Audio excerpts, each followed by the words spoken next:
Did you know that for this movie, this was Timo Charhano's American directorial debut? Timo is best known for his ultra-violent Indonesian action films like Headshot, The Night Comes for Us, and The Shadow Strays.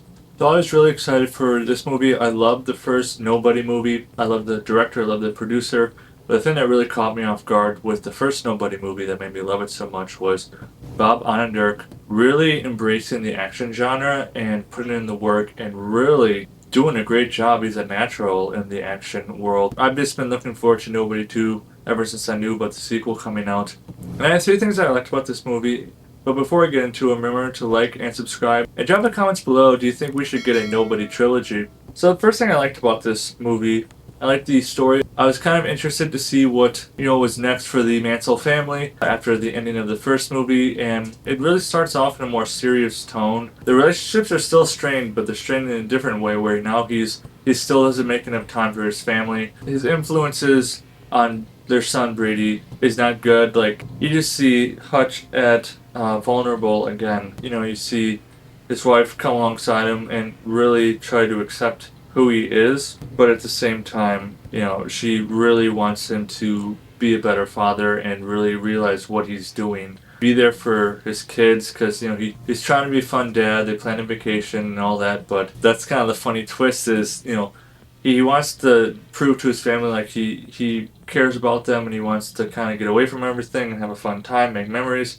Then he ends up going to this place where it's just corrupt cops and just some really bad people, but he wants to relive his childhood days too. So there's a really good mix of like feeling like a kid again, but also just like the frustrations and the strife of being an adult and a father and family man and trying to balance all that. There's some really nice juxtaposition I like in this movie too, where we see there's two fathers in the movie, where Hutch is struggling with how to talk to his son Brady and feels like he's a bad influence on Brady, and then you have the owner of the fun park and his relationship with his son, and they're both struggling to just be the best fathers they can be, but for different reasons. And I like that. It really added some really nice depth to the story of just struggling fathers trying to support their family but trying to balance business at the same time, and they're both in a hole they're trying to dig themselves out of.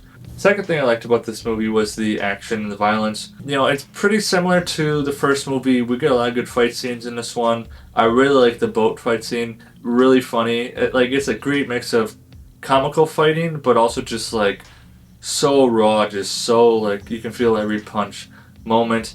But there's just other moments where you've grown accustomed to Hutch and how he chooses to approach violence, and there are times where you think, oh, he's not going to do anything, and then of course you realize like he realizes that he can't turn that switch off in his head no matter what. Like, he'll think about it for a little while. You even see a couple of times in the movie like he's trying to de-escalate, and he just keeps escalating and escalating, and he realizes there's no escalating. The only way to de-escalate this situation is to beat everybody up, knock them unconscious, send him to the ER, whatever you gotta do. This is something I didn't notice until the end of the movie. Sharon Stone, I didn't actually recognize her in this movie. I haven't seen her in a movie in like 3 decades. It's crazy. I actually liked her as a villain. I think she was a fun villain. Yeah, she was really fun to see in action. But yeah, the violence was great. We got to see a little bit more of Harry and his skills too. There's a really cool samurai moment. His katana fight, that was awesome. But also, of course, we get to have Christopher Lloyd coming back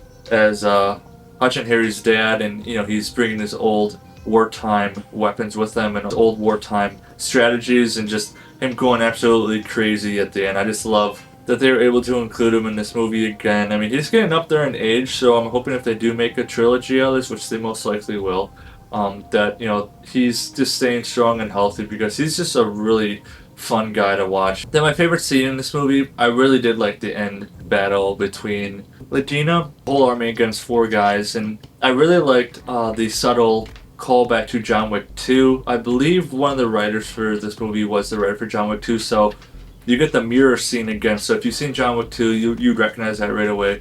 The mirror scene, very John Wick vibes, and I loved that. It was great. That was one of my favorite scenes in John Wick 2, and it was nice to see that come back. And then you just have the same idea as the first one, where they're just utilizing what they have. I mean, turning everything deadly at the same time. But at the very end, we get a bigger explosion than last time. This is just such a fun movie. I really enjoy movies like this, and I'm looking forward to a potential third movie. So I highly recommend go see this movie. If you're a fan of the first Nobody movie, you're gonna love this one.